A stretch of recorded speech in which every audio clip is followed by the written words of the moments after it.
Good evening. This is a foreigner in the Philippines. I'm actually talking on something that I've talked about many times. Just adjusting the camera here. And that is coming to the Philippines. What do you need to do? What are the problems? What are the issues? And the reason that I'm doing this is because not everybody goes back and looks at the older videos, so I'm dealing with the same kind of thing.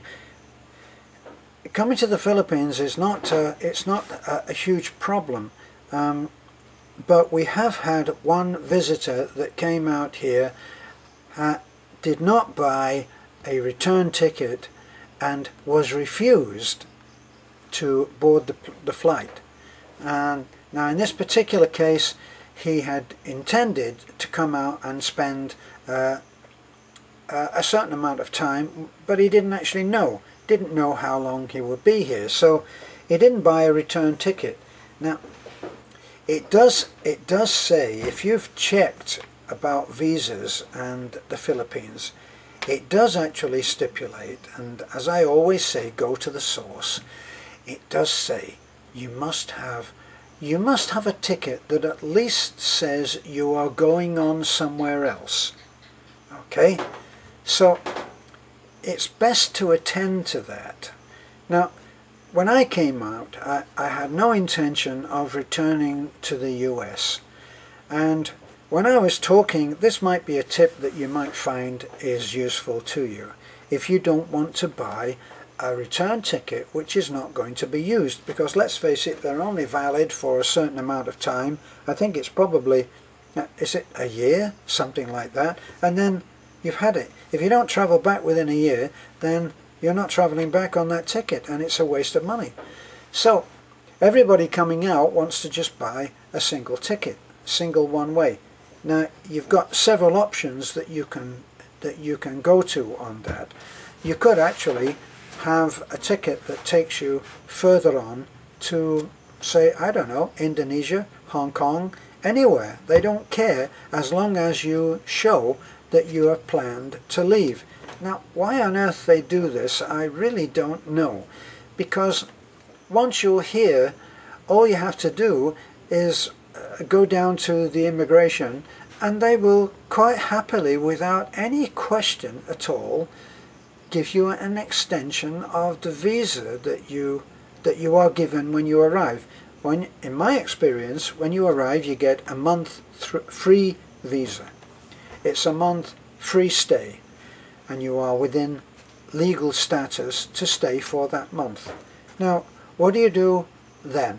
Well, you go back again, you say, I'd like to renew. Now this is something, if people are telling you that you can renew for 2 months, this is not correct in every circumstance.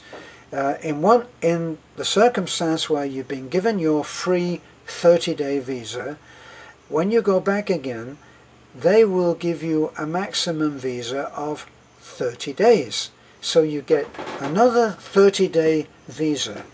Now, once you have gotten the second 30-day visa which you paid for, you can go back and you can get a 2-month visa, and then after that you can keep going back every 2 months, which I've been doing.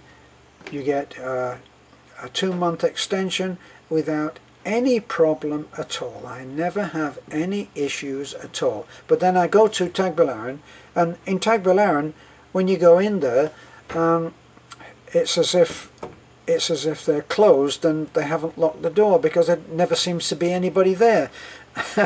A crowded Tagbilaran immigration is 4 people, just 4 people trying to get an extension visa, and they don't have any problem. They go, they ask you, how long do you want it for? And you say, well, as long as I can. And they say 2 months. So you get your 2-month visa, and then that's it. Now I have been told, but this is not source, this is not information from the source, I have been told that you could go in there, once you're on your 2-month renewals, you could go in there on a Monday and get a 2-month renewal of your visa, and then you could go back again the next day on Tuesday and extend your visa 2 months. And in fact you could do that until you had 6 months extension of stay. Whether that's true or not, I really don't know, but you could ask. So once you've done that, then you've got that where are you going to stay? If you're actually coming out here, sorry, I've gone on and I've waffled on and I've missed the most important point. How can you get round this the return ticket? Okay, return ticket. The return ticket is going to cost heavily. Now, what I did, I accidentally stumbled on the way that this could be done. I went through an agent that I found online, and I explained I need a cheap ticket. I'm traveling in 2 months' time, need a cheap ticket to the Philippines. Single or return? Single. Except that I'm a little bit worried because I've been told that I could be refused entry if I don't have a return ticket. But hey, what am I to do? I don't want to buy a return ticket that I'm not going to use. Do you have any suggestions? Yes, I do, he says. You buy a single ticket from me right now for X number of dollars, and then the day before you are scheduled to fly out, you call me and I will print you a ticket. Return. Free of charge. Well, how is that going to work? Well, I'm able as an agent to print up a ticket and cancel it within a certain amount of time. If you get on the plane and make your destination, that will give me enough time to be able to cancel that ticket without cost. So he said, actually, you could say that it's a real ticket, and when you show that ticket, it will be a real ticket, and if they checked up on it, it would still be a real ticket, but it would be cancelled.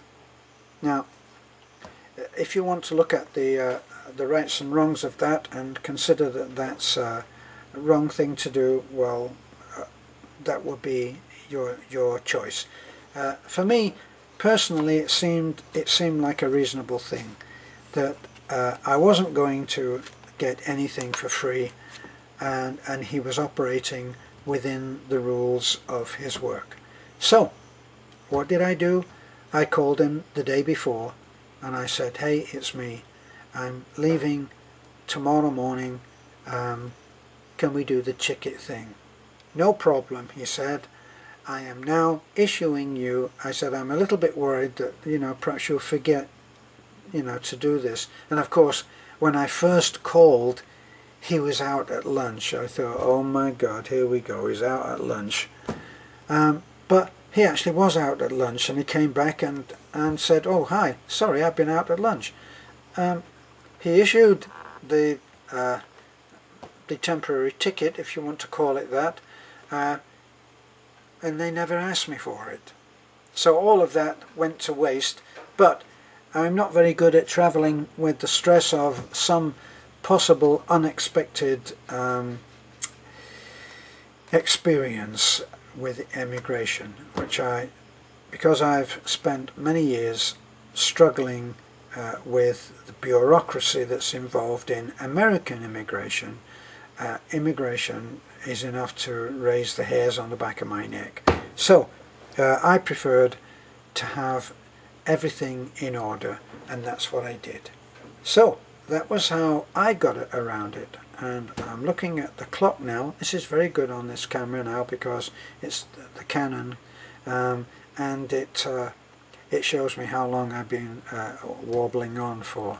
So that's turned out to be not so much how you get to the Philippines and what you do when you get here, but just about the how you can get around the ticket thing. So be warned, they may ask you for that ticket, and in the case of this guy that I'm talking about, he wasn't even allowed to get on the plane. So what his choice was at the time was he had to buy a complete new ticket and depend on being able to get a refund on that ticket at a later date. And we will not know for a while whether they did refund it. But for the sake of talking to the agent, you might be able to work out the deal that I did, and that'll be a good thing for you. So this is a foreigner in the Philippines. Thanks for looking in, and as usual, bye for now.